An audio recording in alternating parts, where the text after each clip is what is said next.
الشيطان الرجيم بسم الله الرحمن الرحيم وقال الذي اشتراه من مصر لامرأته أكرمي مثواه عسى أن ينفعنا أو نتخذه ولدا وكذلك مكنا ليوسف في الأرض ولنعلمه من تأويل الأحاديث والله غالب على أمره ولكن أكثر الناس لا يعلمون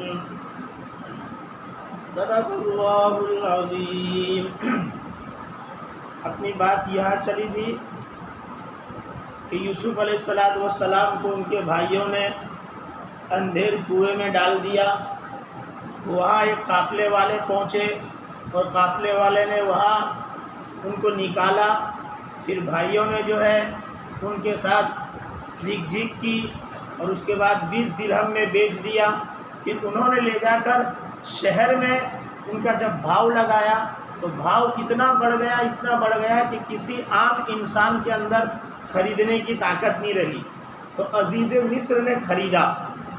اسی کو اللہ تبارک و تعالیٰ یہاں فرما رہے ہیں کہ جس نے خریدا یعنی عزیز مصر نے اپنی بیوی سے جا کر کہا اکرمی مثواہ، کہ اس کو اچھے سے رکھنا، ان قریب یہ بچہ ہم کو نفع دے گا، او نتخذہ ولدا، یا ہم ان کو اپنا اولاد اور بیٹا بنائیں گے۔ لکھا ہے مفسرین نے کہ بھائی اصل میں اس کو اولاد بھی نہیں تھی، یہ جو عزیز مصر تھا اس نے بڑے پیار سے گھر لے جا کر اس کو پالا پوسا بڑا کیا، لیکن جو ان کی عمر بڑھتی گئی، بلوغت کی عمر کو پہنچے، ہوشیار ہو گئے، تو اسی بادشاہ کی بیوی جس کا نام زلیخا ہے یہ پال پوس کر بڑا کرنے والی ہے، لیکن جب یہ جوان ہوئے تو ان کے اوپر اسی عورت کی نیت خراب ہو گئی۔ ایک روز بادشاہ گھر میں نہیں تھے اور یوسف علیہ السلام کے لیے اس نے یہ کے بعد دیگر کئی دروازے تھے، سارے دروازے بند کیے اور یوسف علیہ السلام کے سامنے اس نے اچھی باتیں کرنی شروع کر دی۔ یوسف علیہ السلام سمجھ گئے کہ یہ جو ہے مجھے گناہ کی دعوت دے رہی ہے، لیکن یوسف علیہ السلام نے بہت سمجھایا اور یہ کہا کہ یہ کام میں کیسے کر سکتا ہوں، جس نے مجھے ٹھکانہ دیا، جس نے مجھے لا کر پالا، آج میں اس کے گھر میں خیانت کیسے کر سکتا ہوں۔ لیکن یہ ایک ماننے کو تیار نہیں تھی۔ یوسف علیہ السلام نے جب سارے حربے فیل ہو گئے تو اب وہاں سے بھاگنے لگے، لیکن دروازے پر تالا تھا۔ جو یہ بھاگتے دروازے کا خود بخود تالا کھلتا جا رہا تھا۔ اس سے مفسرین فرماتے ہیں کہ انسان کے بس میں جتنا ہو انسان کو اتنا کر لینا چاہیے۔ ان کے بس میں یہی تھا کہ اب میں یہاں سے بھاگوں، جہاں تک یہ بھاگ سکتے تھے۔ اللہ تبارک و تعالیٰ آگے کے راستے خود جو ہے وہ کھول دیتا ہے۔ انسان کو ہمت کبھی نہیں ہارنی چاہیے۔ یوسف علیہ السلام بھاگتے بھاگتے دروازے پر گئے، جیسے دروازے پر پہنچے تو سامنے سے بادشاہ بھی آ گیا اور یہ بھی عورت پیچھے سے بھاگ رہی ہے۔ آگے صفحے میں اللہ تبارک و تعالیٰ فرماتے ہیں وَاسْتَبَقَ الْبَابَ، دروازے کے اوپر ہی جو ہے بادشاہ کو پا لیا۔ اب بادشاہ بھی حیران ہے کہ کیا منظر ہے، گھر میں بیوی پیچھے دوڑ رہی ہے۔ اب سامنے کھڑے ہو کر عورتوں کی جو عادت ہوتی ہے اسی کے مطابق حضرت یوسف علیہ السلام کے بارے میں زلیخا کہنے لگی ما جزاء من اراد باہلک سوءا الا ان یسجن او عذاب علیم، کیا سزا ہو سکتی ہے اس شخص کی جو تمہاری بیوی کے ساتھ جو ہے وہ غلط حرکت کرنا چاہتا ہو، سوائے یہ کہ اس کو قید کر دیا جاوے یا اس کو دردناک سزا دی جاوے۔ یہ بات سن کر بادشاہ بھی جو ہے ایک دم اچنبھے میں پڑ گیا کہ یہ بچے کو ہم نے پالا پوسا بڑا کیا، آج ایسا ماجرا۔ اب انہی کے اس محل میں ہوں گے کوئی نوکر وغیرہ، ان کا بچہ تھا، چھوٹا بچہ جو بولتا نہیں تھا، بالکل چھوٹا معصوم بچہ۔ اللہ تبارک و تعالیٰ نے اچانک سے اس بچے کو گویائی دی اور اس بچے نے کہا کہ بادشاہ سلامت، گھبرانے کی ضرورت نہیں ہے، ابھی دودھ کا دودھ اور پانی کا پانی ہو جائے گا۔ ایک کام کیجئے، اگر یوسف کا کرتا آگے سے پھٹا ہوا ہے تو سمجھو یوسف مجرم ہے، اور اگر پیچھے سے پھٹا ہے تو پھر آپ کی بیوی مجرم ہے۔ دیکھا جائے یوسف کے کرتے کو، جب دیکھا تو یوسف علیہ السلام کا کپڑا پیچھے سے پھٹا تھا، یوسف بھاگ رہے تھے اور عورت گناہ کی کرانے کے لیے ان کو پیچھے سے کھینچ رہی تھی۔ یہاں مفسرین فرماتے ہیں کہ اللہ تبارک و تعالیٰ چاہتا تو یہ بھی کہلوا دیتا صرف بچے سے کہ یوسف سچے ہیں اور آپ کی بیوی جھوٹی ہے، آپ کی بیوی غلط ہے، ایسا بھی بچے سے بلواتے، لیکن اللہ تبارک و تعالیٰ نے صرف بلوایا نہیں بلکہ دلیل سے بات کو ثابت کیا۔ اس لیے جہاں کہیں بھی ہم کو چاہیے کہ بات کرے تو وہ دلیل سے بات کرے، بغیر دلیل کے نہیں۔ یہ چھوٹے سے بچے کے ذریعے سے یہ سمجھایا۔ اس وقت بادشاہ نے یوں کہا انَّهُ مِن کَیدِکُن اِنَّ کَیدَکُنَّ عظیم، کہ بھائی یہ تو عورتوں کی چال بازی ہے، اور عورت کی چال بازی سے بڑھ کر کسی کی چال بازی نہیں ہوتی۔ لیکن مفسرین فرماتے ہیں یہ عورتوں کی چال بازی کا جو ذکر قرآن نے کیا ہے وہ فاحشہ اور بدکار عورت کے لیے کیا ہے، نیک عورت کے بارے میں ایسا نہیں کہ ہر عورت جو ہے وہ چال باز ہوتی ہے، نہیں، اچھی بھی ہوتی ہے، نیک بھی ہوتی ہے، حضرت عائشہ صدیقہ رضی اللہ تعالیٰ عنہ جیسے بھی ہوتی ہے، حضرت امہات المؤمنین جیسی بھی ہوتی ہے۔ ہمارے گھروں میں بھی ہماری ماں بہنیں نیک بھی ہے، ہر ایک کے گھر میں جو ہے برے نہیں ہیں۔ اللہ تبارک و تعالیٰ سب کی ماں بہنوں کی عزت و آبرو کی حفاظت فرماوے۔ اس لیے کوئی جا کر گھر میں اپنی بیویوں سے نہیں کہے کہ عورتیں تو ایسی ہوتی ہے، ایسی نہیں ہوتی ہے، وہ کوئی ایک آدھ ایسی ہوتی ہے، باقی اچھی ہی ہوتی ہے سب۔ اور ہر ایک کے بارے میں مجھے اور آپ کو یہی حکم دیا اللہ تبارک و تعالیٰ نے کہ ہم سب کے بارے میں اچھا ہی گمان رکھیں گے کہ عورتیں جو ہیں وہ نیک ہے، ان کے قدموں کے نیچے جنت ہے، ان کے دعاؤں کو اللہ تبارک و تعالیٰ رد نہیں کرتا ہے جب مائیں دعائیں کرتی ہے اپنی اولاد کے لیے۔ اس لیے نبی کریم صلی اللہ علیہ وسلم نے فرمایا تم میں سب سے اچھا وہ انسان ہے جو بیویوں کے ساتھ اچھا رہتا ہے، اور پھر فرمایا کہ میں اپنی بیویوں کے ساتھ اچھا سلوک کرنے والا ہوں۔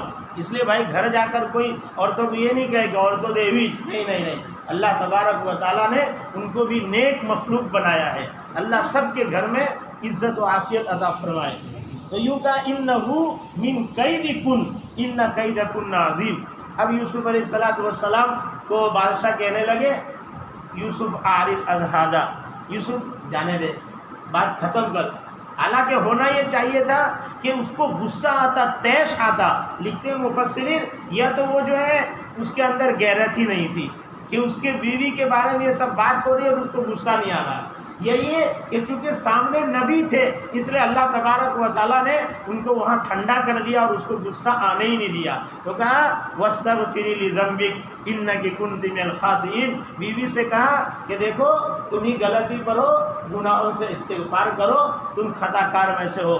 مجھے اور آپ کو بھی چاہیے اس وقت کہ ہم کثرت سے استغفار پڑھیں، چلتے پھرتے استغفر اللہ استغفر اللہ استغفر اللہ۔ یہ وبا اور بیماری مصیبت ٹلنے کا سب سے اچھا علاج ہے۔ اللہ تبارک و تعالیٰ کی طرف ہم رجوع کریں اور استغفار کی کثرت رکھیں۔ استغفر اللہ ربی من کل ذنب واتوب الیہ، پورا نہیں پڑھ سکتے تو تھوڑا استغفر اللہ استغفر اللہ استغفر اللہ، چلتے چلتے اس کی تسبیح رکھیں۔ اب جب یہ چرچے ہوئے بادشاہ نے کہا یوسف جانے دو، لیکن بادشاہ کے گھر کی بات تھی۔ اب دھیرے دھیرے یہ چرچے شہروں میں ہونے لگے کہ بادشاہ کی بیوی نے ایسا کیا، بادشاہ کی بیوی نے ایسا کیا۔ اب یہ بات محل سے باہر نکلا، شہروں میں گھومنے لگے۔ اب عورتوں کو پتہ چل جاوے تو پھر وہ بات تو رکتی نہیں، عورتیں بہت زیادہ جو ہے اس بات کو چرچے میں لے کر آ گئی۔ تو اس وقت زلیخا نے ایک تدبیر رچی، یوسف گھر میں ہی رکھا یوسف کو اور ایک کمرے میں بند کر دیا، اور سب پورے شہر کی عورتوں کو جمع کیا اور سب کو جو ہے ایک ایک پھل دے دیے اور سب کے ہاتھ میں چھری دے دیے، اور پھر جو ہے ادھر سے اشارہ کیا یوسف علیہ السلام کو کہ آ جاؤ باہر۔ یوسف علیہ السلام جیسے باہر نکلے تو عورتیں یوں پھل پکڑے، سب نے اپنی یوں کر کے انگلیاں کاٹ لی، اس کو پتہ ہی نہیں چلا کہ جو ہے ہم پھل کاٹ رہے ہیں یا انگلی کاٹ رہے ہیں۔ مفسرین فرماتے ہیں کہ حضرت یوسف علیہ السلام کا حسن دیکھ کر وہ سب ایک دم بالکل پریشان رہ گئی، اور اس عالم میں ان سب نے انگلیاں کاٹ ڈالی۔ اس وقت زلیخا نے کہا کہ یہی ہے وہ جس کے بارے میں تم سب مل کر ہم کو تانا دیتی ہو نا، میرا قصور نہیں ہے، یوسف کا حسن ہی ایسا ہے کہ یوسف کے جو ہے طرف میں مائل ہو گئی تھی، یہ وہی شخص ہے جس کے بارے میں تم شہر میں بات کرنے لگی تھی۔ تو سب عورتوں نے ایک ساتھ میں یوں کہا وَقُلْنَ حَاشَ لِلَّهِ مَا هَذَا بَشَرًا، ارے یہ تو انسان نہیں ہو سکتا ہے، ان هَذَا إِلَّا مَلَكٌ کریم، یہ تو معزز فرشتہ ہے۔ دیکھو انسان ہے، انسان میں دو صفت ہے، ایک صفت ملکیت ایک ہے یعنی فرشتے کی صفت، اور ایک صفت ہے بہیمیت، جانور پنے کی صفت۔ دونوں صفت انسان میں پایا جاتا ہے۔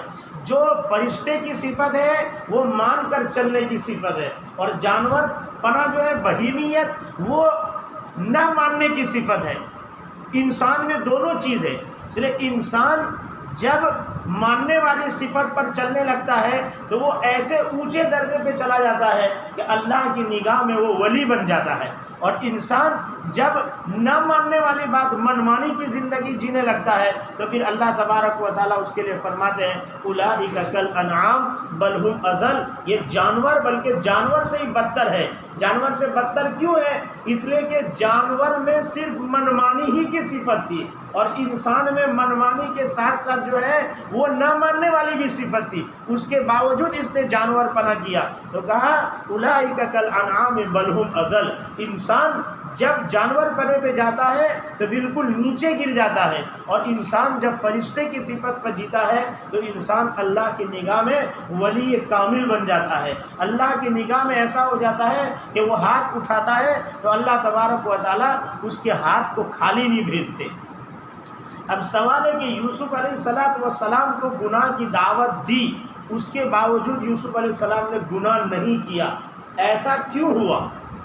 تو مفسرین فرماتے ہیں کہ انہوں نے دلیل دیکھی۔ دلیل کیا دیکھی؟ تو کہا ایک تو یہ کہ جب وہ گناہ کی دعوت دے رہی تھی تو اس کے محل میں ایک مورتی تھی، تو مورتی کو زلیخا نے چادر اڑایا، تو یوسف علیہ السلام نے فرمایا کہ یہ ساتھ چادر کیوں اڑا رہی ہے؟ تو کہا کہ یہ اس کے کھلے ہونے کے سامنے، اس کے سامنے رہ کر گناہ کرنے میں مجھے شرم آتی ہے۔ یوسف علیہ السلام نے فرمایا یہ تو دیکھتا نہیں ہے، پھر تجھے اس سے شرم آتی ہے، اور جو خالق و مالک ہے وہ 24 گھنٹے دیکھتا ہے، اس سے تجھے شرم نہیں آتی؟ ایک یہ دلیل تھی، اور ایک دلیل یوں کہا کہ جب وہ گناہ کے لیے دعوت دینے لگی تو اللہ تبارک و تعالیٰ نے ان کے سامنے لولا ارآ برہان ربی، اپنے رب کے دلیل کو نہ دیکھتے تو یوسف بھی گناہوں میں مبتلا ہو جاتے۔ تو کیا دلیل تھی؟ تو کہا دلیل حضرت یعقوب علیہ السلام کی تصویر آ گئی تھی، اور یعقوب علیہ السلام نے ایسے دانت میں انگلی دبائے ہوئے تھے اور کہہ رہے تھے بیٹا کبھی گناہ کا کام مت کرنا۔ بعض مفسرین نے فرمایا کہ ایسا نہیں، بلکہ یوسف علیہ السلام کا نبی ہونا گناہ سے بچنے کی دلیل ہے۔ جیسے ابھی ہم سب روزے دار ہیں، اپنے سامنے ٹھنڈا پانی ہو، کچھ بھی ہو، کیسا بھی رکھے، لیکن ہم اس کو اٹھا کے نہیں پئیں گے۔ کیوں نہیں پئیں گے؟ ہمارا روزہ ہے، ہمارے روزہ ہونا اس بات کی دلیل ہے کہ ہم پانی نہیں پئیں گے۔ کہ جس طرح روزے دار پانی نہیں پیتا، اسی طریقے سے اللہ تبارک و تعالیٰ نبیوں سے گناہ نہیں کرواتا۔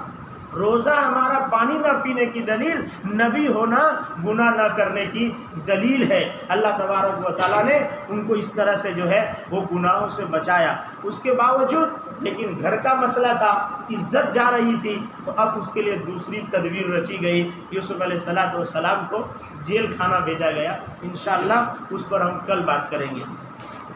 اس میں اتنا درس ہے کہ انسان گناہوں سے بچنا چاہے تو بچ سکتا ہے، وہ ہمارے اختیار میں ہے۔ آج ہم گناہ ڈھونڈ ڈھونڈ کر کرتے ہیں، چھپ چھپ کر کرتے ہیں، اب وہاں سارے حالات تھے پھر بھی انہوں نے اس لیے اللہ تبارک و تعالیٰ نے کہا دیکھو یوسف بھی نوجوان تھے، یہ جوانوں کے لیے درس ہے کہ نوجوانوں جس طرح یوسف نے اپنے آپ کو پاک دامن رکھا ایسے تم بھی اپنے آپ کو پاک دامن رکھو۔ اللہ ہم سب کی عزت و آبرو کی حفاظت فرمائے، عافیت سکون کے ساتھ رکھے، صحت و تندرستی سے رکھے، بلا مصیبت آفات مشکلات سے ہماری، ہمارے گھر والوں کی، ہمارے محلے کی، ہمارے شہر ملک کے تمام عالم کی اللہ حفاظت فرمائے۔ جہاں کہیں لوگ بیمار ہیں سب کو اللہ شفا عطا فرمائے، جہاں پریشان ہیں سب کی پریشانیاں دور فرمائے، جو بے گھر ہیں سب کو اللہ گھر عطا فرمائے، جو بے سہارا لوگ ہیں ان کو سہارا نصیب فرمائے، جو بے روزگار ہیں اللہ سب کو رزق حلال نصیب فرمائے، اور جو بے نکاح ہیں اللہ ان سب کو جو ہے نیک صالح رشتہ نصیب فرمائے، اور جو بے اولاد ہیں ان کو نیک صالح اولاد عطا فرمائے۔ جو لوگ اپنی اولادوں سے پریشان ہیں، اولاد نافرمان ہیں، اللہ سب کی اولادوں کو آنکھوں کی ٹھنڈک بنائے۔ سبحان اللہ بحمدہ، سبحانک اللہم و بحمدک، ونشہد ان لا الہ الا انت، نستغفرک ونتوب الیک۔ سبحان ربک رب العزۃ عما یصفون، وسلام علی المرسلین، والحمد للہ رب العالمین۔